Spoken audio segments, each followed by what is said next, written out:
இங்க இருக்கிற 14,400 பேர்ல எனக்கு தேவை அந்த ஒரு கூலி, அந்த ஒத்த கூலி.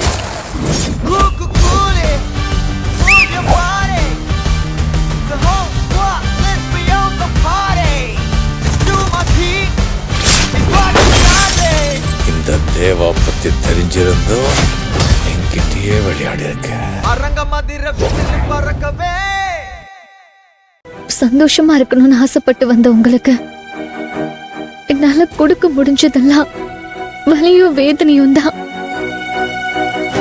நான் என்ன பண்ணுவேன்?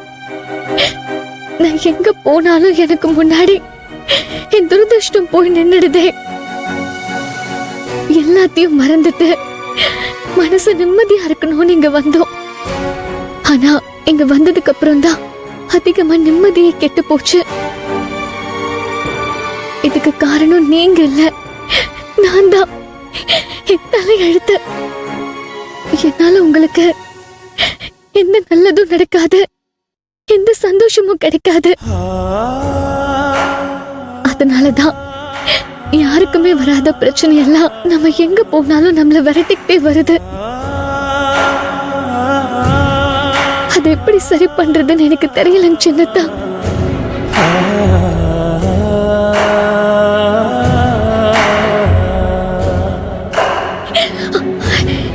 எனக்கு உங்க மனசு புரியாமலாம் இல்ல.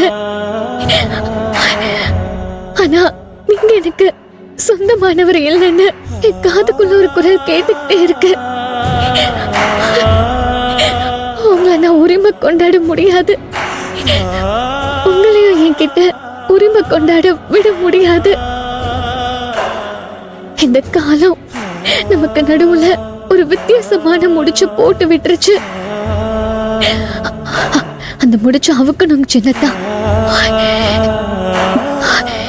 எனக்கு பதிலா என்னோட இடத்துல ரம்யாவை கொண்டு வந்து உங்க பக்கத்துல உட்கார வைக்கணும். ஏன்னா